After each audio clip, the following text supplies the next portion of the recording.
You know that feeling, right? That little knot in your stomach when you've been left on red? Well, today we're going to dive deep into the fascinating work of Dr. Ronnie Rodas, who specializes in how we interact with technology.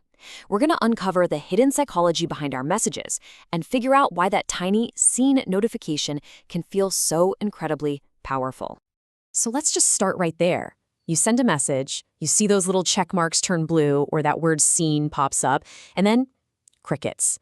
That feeling that washes over you, is it anxiety, irritation? Where does all that actually come from? The thing is, according to the research, that feeling is 100% real. It's not you being dramatic or overthinking things. It's actually a sign that you're caught in a really complex power dynamic that's playing out right there in your messaging apps, probably every single day. So, let's treat this like we're solving a modern mystery. The central question is, how does this tiny, almost invisible digital signal have so much power to create real emotional chaos in our relationships? And lucky for us, we have a lead detective on the case, Dr. Ronnie Rodas. His work in human-computer interaction is exactly what we need to find the clues and understand what is really going on when we talk to each other through our screens. Now get this, Dr. Rodas's investigation didn't happen in some sterile lab. Nope.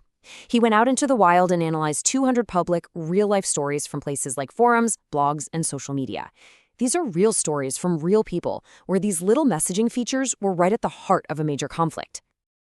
Okay, this quote from Dr. Rodas is pretty much the key to unlocking this whole thing. What he's saying is that read receipts and online statuses, they aren't just neutral bits of code. They are active, powerful social tools that we use, and yeah, sometimes we even weaponize them in our relationships. So what did the evidence from those 200 stories actually show? Well, it turns out that digital silence is almost never an accident.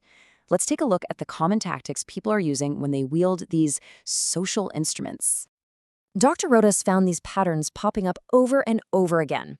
You've got the classic calculated delay, waiting just long enough to reply to seem busy or less eager. Then there's the bold leaving on scene, which sends a very loud silent message. But it gets even sneakier with things like strategic hiding, like when someone suddenly turns off their read receipts in the middle of a fight. Or even phantom typing, showing those 3 little dots to let you know they're there, and then poof, gone. Every single one is a strategic move. Okay, so that's the what. We see the tactics people are using. But now for the really interesting part, why are they doing it? What are the psychological reasons behind these little digital power plays?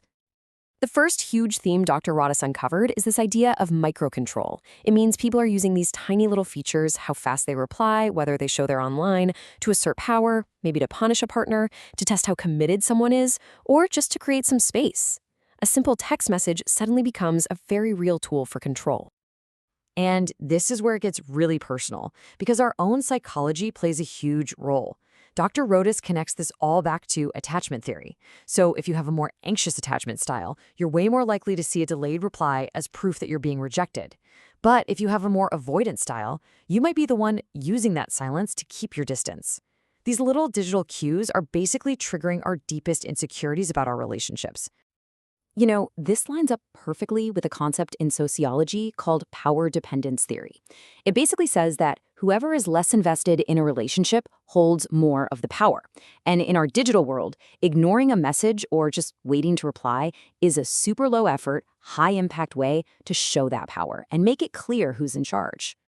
All right, so that's the mindset of the person sending or not sending the message. But what about the person on the other end just staring at their phone? That brings us to the second big theme Dr. Rodas found, the anxiety all this microcontrol creates. And here's the great irony in all of this. These features were probably designed to give us more clarity, right? To reduce uncertainty. Oh, good, they saw my message. But in practice, they often act as an anxiety amplifier, because you know they saw it, but you have no idea why they haven't replied. And that ambiguity, that not knowing, is often way more painful. It leaves you to fill in the blanks, usually with the worst-case scenario, while you compulsively check your phone again and again. So where is all this drama happening the most? Well, the research points a big finger at platforms like WhatsApp. And it makes total sense, doesn't it?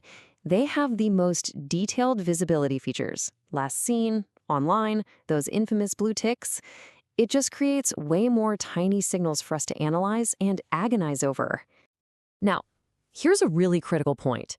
Not all of this is malicious. The third major theme here is just a clash of unspoken rules. You might think replying within a few hours is totally fine, but your partner might expect a reply in minutes. And because we almost never actually talk about these expectations, that simple difference in texting habits gets interpreted as a lack of respect or a sign of rejection.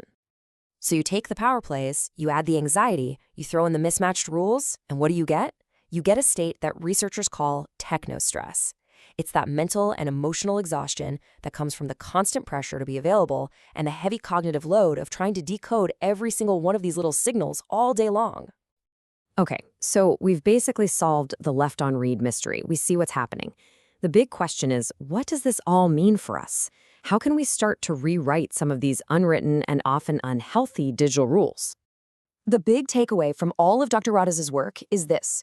This stuff really, really matters. This isn't just silly text message drama. Digital silence can be a real form of aggression in a relationship.